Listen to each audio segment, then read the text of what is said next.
fue el informe. Le damos la bienvenida al especialista. Estamos ya enlazados con el gastroenterólogo, el doctor Héctor Velarde. Muy buenas tardes, doctor. Gracias.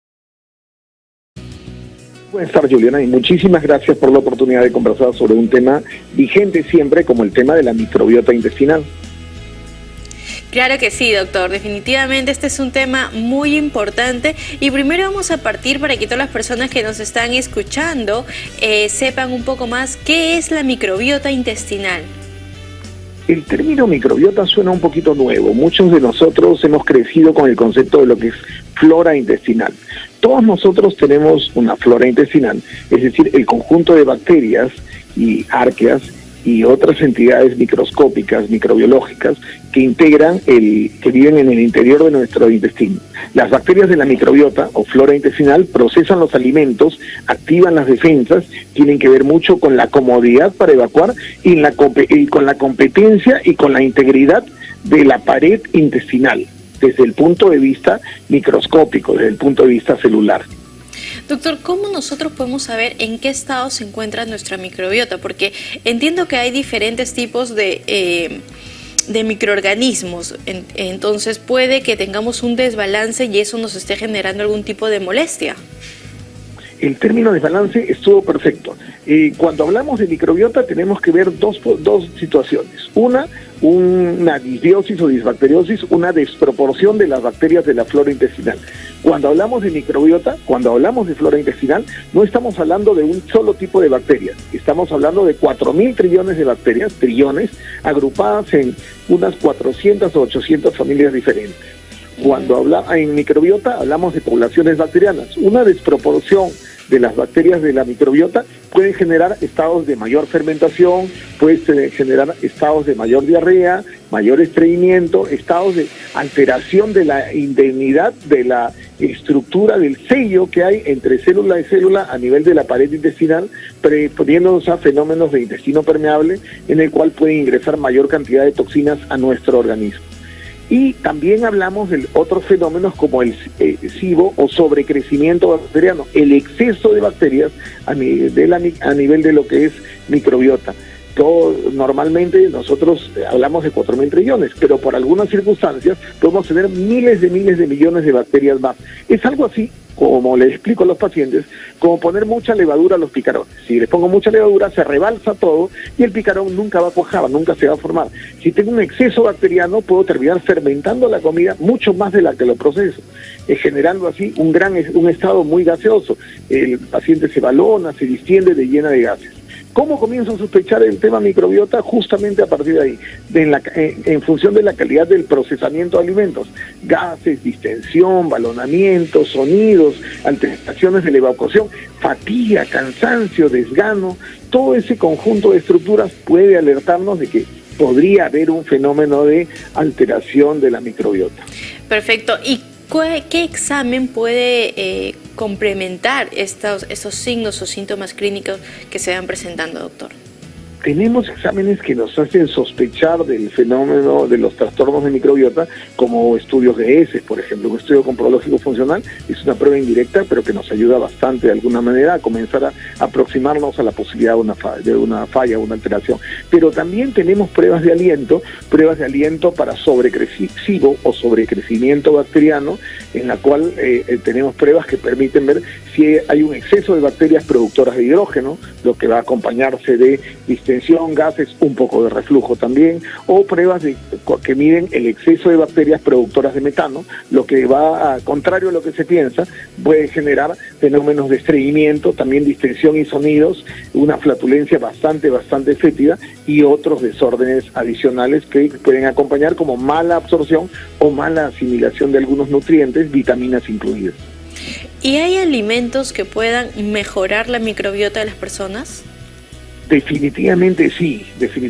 Hay alimentos que nos van a ayudar mucho. La cabeza siempre van a estar las frutas. Probablemente las frutas son una bendición, son grandes antioxidantes, El tipo de fibra de la fruta, la fibra soluble, es un prebiótico, es decir, favorece el desarrollo adecuado de bacterias de nuestra microbiota, de nuestra flora intestinal, pero también tenemos otros alimentos como el yogur, el kefir, el kombucha, diferentes tipos. Los encurtidos también nos pueden ayudar un poco, y definitivamente las ensaladas. Ojo, todo esto tiene que ir de la mano de nuestra actividad física. El intestino es un órgano eminentemente aeróbico.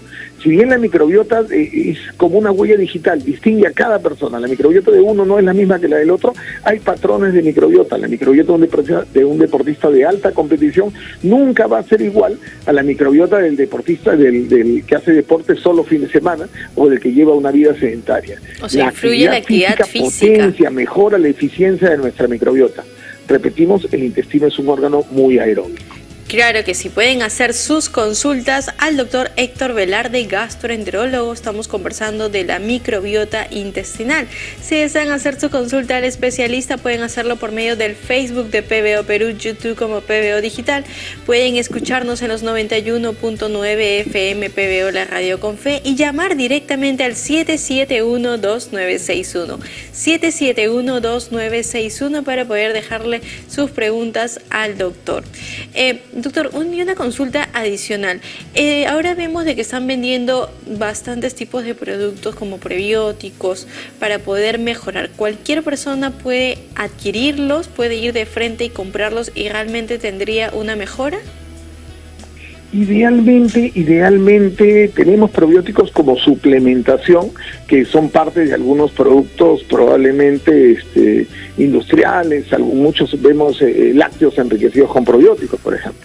Pero definitivamente hay probióticos medicados que solemos manejar en situaciones específicas, como la situación de una diarrea, como la situación de un tratamiento antibiótico prolongado, como la situación del paciente que esté expuesto a corticoides, a inmunosupresores, a radio o quimioterapia, etcétera. Entonces, tenemos que entender de que amerita una indicación médica cuando se trata del manejo de un probiótico que requiera formulación o prescripción del facultativo. Un apéndice que siempre es importante mencionar es que hay muchas situaciones que nos ponen en riesgo, hay muchos pacientes que están en riesgo de tener mayor desorden de microbiota. Les hablaba hace un momento de los que tienen radio o quimioterapia, de los pacientes que están sometidos a antibióticos. Una de las cosas que más afecta a nuestra microbiota es el uso indiscriminado, el uso de antibióticos. Muchas veces nos automedicamos sin motivo. Igual muchas veces consumimos corticoides o antiinflamatorios sin motivo, exageradamente, o exceso de antiácidos, a veces sin mayor indicación, cuando solamente se trata de un fenómeno de gases que bien podemos manejarlo con un mate digestivo, o con mayor prudencia en el consumo de nuestros alimentos. Los pacientes con intolerancias alimentarias que no respetan su intolerancia, sea lactosa o gluten, también están expuestos a mayor número de desórdenes de microbiota. Y por ejemplo, entonces, doctor, en el caso de los pacientes oncológicos que menciona usted, ¿cuál sería la recomendación, ¿no? Que ellos van a tener que estar por un periodo muy prolongado con fármacos que realmente son bien fuertes. Muchas veces en esos casos, dependiendo, cada fenómeno oncológico es diferente, el apoyo con dietas ricas en antioxidantes, le mencionaba las frutas hace un momento, les mencionaba las verduras, evitar los alimentos procesados. Ese es otro rubro importante que puede afectar nuestra microbiota. Muchos alimentos procesados tienen innecesariamente una sobrecarga de gluten, por ejemplo, que es el espesante industrial por excelencia.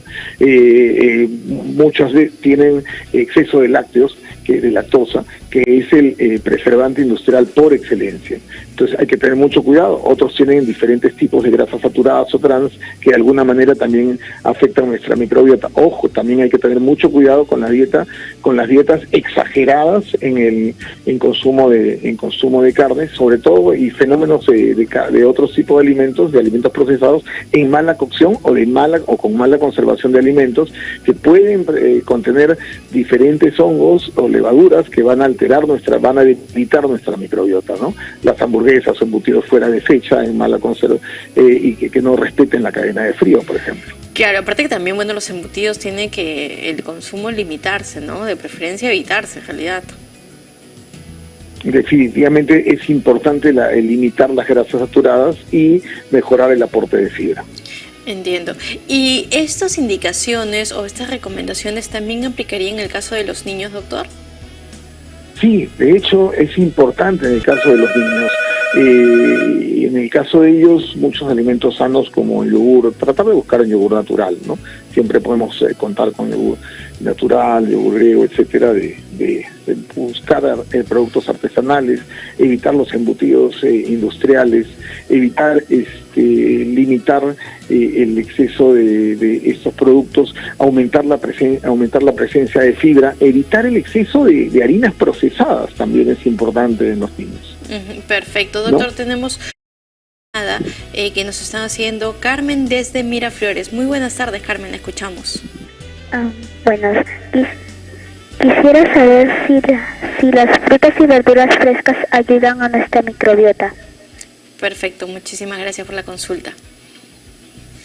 Definitivamente sí van a ayudar las verduras y las frutas frescas a nuestra microbiota. Esto es importante.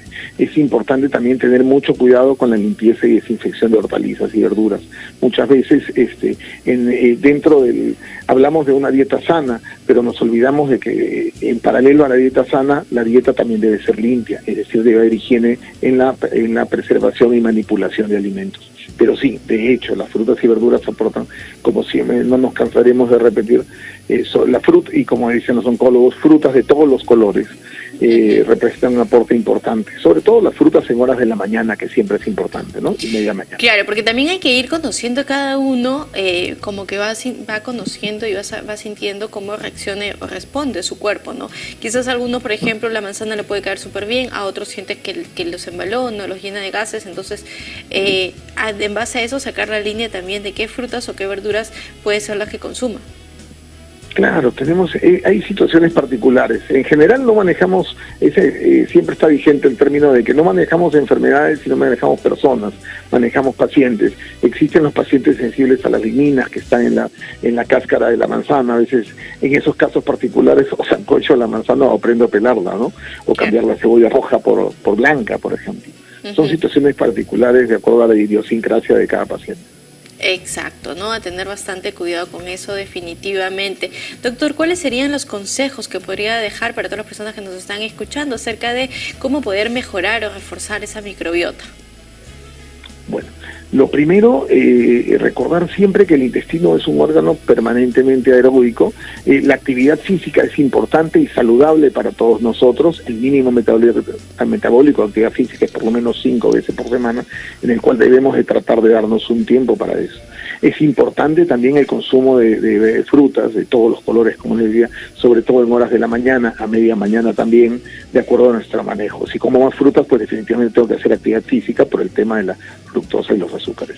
Las verduras son importantes para acompañar nuestro almuerzo, no exagerar en grasas saturadas, tener mucho cuidado con la limpieza, desinfección de alimentos, de nutrientes, nuestra cocina, las refrigeradoras, nunca descuidar el tema de las refrigeradoras, el agua hervida o procesada siempre, son factores importantes. Si tengo mucha alteración de gas, distensión, balonamiento, alteraciones de mala asimilación, anemias recurrentes, baja de vitaminas, etcétera, definitivamente necesito un estudio intestinal. Es importante ver si se trata de una intolerancia alimentaria o un desorden de mala asimilación vinculado a un tema de desorden de disbacteriosis, un desorden de microbiota, ¿no?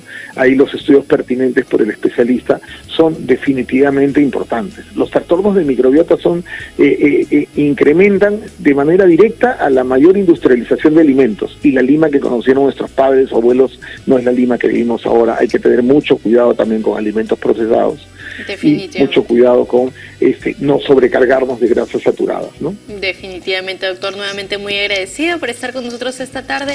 ¿Dónde pueden encontrarlo ante cualquier consulta? Estoy en la clínica Ricardo Palma, pueden comunicarse al 2240971 y también al 997-976226. Muchas gracias, doctor, nuevamente por estar con nosotros esta tarde.